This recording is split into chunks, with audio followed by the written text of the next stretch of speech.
Gabigol é um dos maiores ídolos da história do Flamengo? Antes de dar início aqui ao assunto do vídeo, eu peço que você se inscreva se ainda não for inscrito, deixar aquele like para dar aquela forcinha, compartilha o vídeo com os amigos aí, dependendo do crescimento do canal, eu vou trazer sorteio para vocês aqui, vocês vão ganhar com isso, tá? É de graça compartilhar com os amigos e vocês ainda podem vir a ganhar com isso. Eu pretendo trazer sorteio de camisa oficial do time que escolher, jogos de videogame, dependendo do crescimento do canal, até do próprio videogame, PlayStation 4, Xbox One, PlayStation 5, aí depende do tamanho que ficar o canal, se eu arrumar parceria, se eu conseguir tirar dinheiro do meu próprio bolso, enfim, depende de vocês, é de graça, não custa nada compartilhar, certo? Deixa nos comentários aí a opinião de vocês sobre o que eu falar aqui, concordando, discordando, sempre com a educação, e vamos lá. Eu cheguei a esse questionamento ainda o ano passado, mas esperei passar um pouco de tempo para poder fazer esse vídeo. E é o seguinte, o Gabigol, ele fez no Flamengo uma coisa num patamar tão alto que chegou ao negócio de comparar com o Zico. Óbvio que é incomparável, o Zico jogou muito mais futebol que o Gabigol, o próprio Gabigol pensa assim também, né? Em termos de grandeza, o Zico é intocado no Flamengo até hoje e acho que vai ser intocado pelo resto da história do rubro-negro. Por que eu penso isso? Porque o Zico, quando chegou ao Flamengo, o Flamengo não tinha nada em termos nacionais e internacionais, não tinha nada. O Zico colocou o Flamengo no patamar de 4 brasileiros, de um Mundial, uma Libertadores, vários campeonatos carioca, fora o recorde atrás de recorde que ele bateu, quase 600 gols feitos pelo rubro-negro. Então, é muita coisa feita pelo Galinho, não dá para comparar. E os jogadores de hoje, ainda por cima, além de ser uma coisa muito rara encontrar alguém com essa qualidade, com esse nível, o cara desse nível hoje vai para a Europa, o cara não vai ficar no Flamengo. Então dificilmente o Flamengo vai fazer um jogador como o Zico, ou contratar, e ele vai ficar aqui tempo suficiente para fazer as coisas que o Zico fez. O Gabigol, por exemplo, se fizer de novo o que ele fez, vai para a Europa. Vai para a Europa, infelizmente é assim que a banda toca hoje em dia. A nossa moeda, o real, é fraco, o euro é muito maior, lá na Europa é muito mais organizado, tem a Liga dos Campeões, que é um baita de um atrativo, a qualidade de vida é infinitamente superior ao que é no Brasil, não tem como negar, então, pô, dificilmente vai acontecer no Flamengo ter um outro Zico, principalmente alguém maior que o Zico, tá? Dito isso, o Zico e o Júnior e o Zico, para mim, são quase que intocáveis ali no Flamengo. Tá? Tem outros jogadores importantes como o Leandro, o maior lateral direito da história do Flamengo e um dos maiores laterais da história do futebol, e ainda que se transformou em zagueiro, um baita de um zagueiro no final de carreira. Tá? Você ainda tem o Moser, que foi um baita de um zagueiro também, para mim até hoje insuperável na zaga do Flamengo. O Andrade, insuperável na volância do Flamengo até o momento.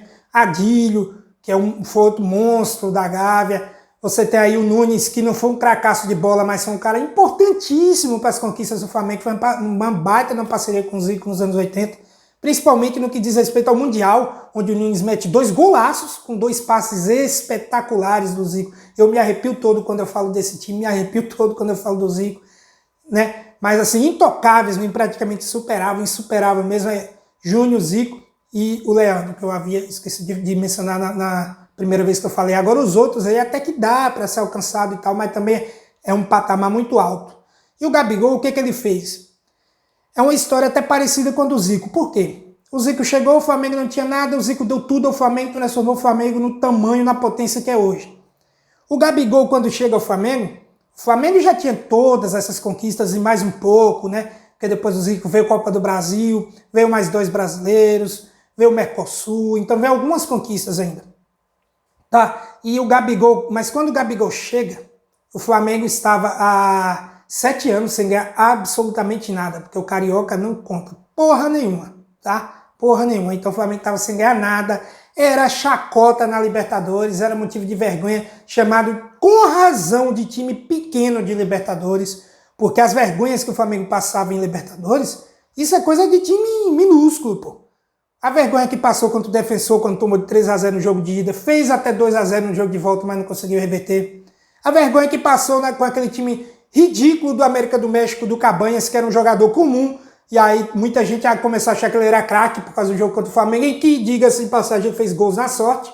É só pegar os melhores momentos aí daquele jogo. Vou deixar na descrição do vídeo, vocês vão ver gols ridículos, nada de craque, não fez nada demais naquele jogo Cabanhas, tá? Mas o Flamengo chacota, né? Venceu o primeiro jogo de 4-2, conseguiu dentro do Maracanã lotado levar 3-0 num time horroroso como o América do México, tá? Uma piada. Teve aquele ano em que o Flamengo, se eu não me engano, dependia de um empate no outro jogo para se classificar e tal, e dependia da sua própria vitória. O Flamengo venceu, tava lá esperando o jogo, acho que era do Emelec, não me lembro contra quem era, acabar. O jogo estava sendo vencido por um dos times, aí empatou no finalzinho, tipo, empatou e acabar o jogo.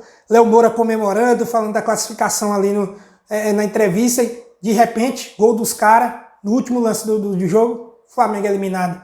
Ou seja, além da vergonha, ainda tinha aquela coisa do azar, parecia feitiço contra o time da Gávea. Impressionante.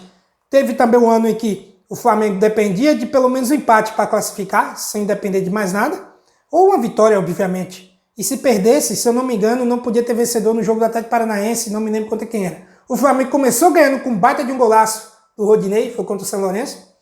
Aí levou o empate, o Atlético Paranaense, se eu não me engano, estava jogando fora de casa, o Atlético Paranaense fora de casa não ganhava de ninguém. Ou seja, pronto, tá tranquilo. Se eu não me engano, estava até perdendo o jogo, acho que era para a Universidade do Chile, que era um bom time, ainda por cima. Pronto, tudo feito, né? Aí, simplesmente o Atlético Paranaense ganha fora de casa no finalzinho e o Flamengo toma a virada no finalzinho. Ou seja, coisas que só aconteciam ao Flamengo, né? De repente, chega o Gabigol, junto com o Bruno Henrique, é verdade, Gerson, Arão, Arrascaeta, Everton Ribeiro, Mari, Rodrigo Caio, Rafinha, Felipe Luiz, Diego Alves. Essa escalação que jamais será esquecida pela torcida do Flamengo e apaga isso de maneira incrível. Meteu 2-0 com autoridade no Inter, meteu 5 no Grêmio e na final contra o River Plate eliminou de vez esse negócio de chacota, de que o time não tem tradição em Libertadores e virou o jogo contra o River Plate no finalzinho.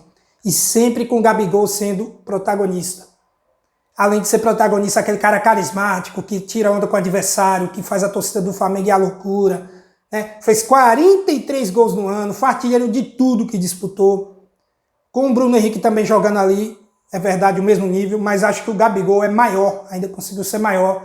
E depois dessa geração dos anos 80 aí, principalmente de 81, o Gabigol para mim é disparado o maior jogador dessa história do Flamengo de 81 para cá.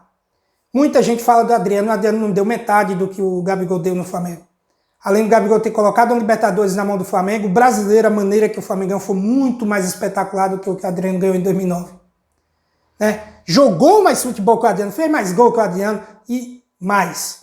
Não faltava treino, tá? Não fazia as coisas que o Adriano fazia. Então o Gabigol é sim o maior jogador da história do Flamengo depois de 81. Beleza? Eu espero que vocês tenham gostado do vídeo. Mais uma vez, se inscreva se ainda não for inscrito. Deixa aquele like para dar aquela força. Compartilha o vídeo com os amigos. Aciona o sininho da notificação. Tamo junto e até mais.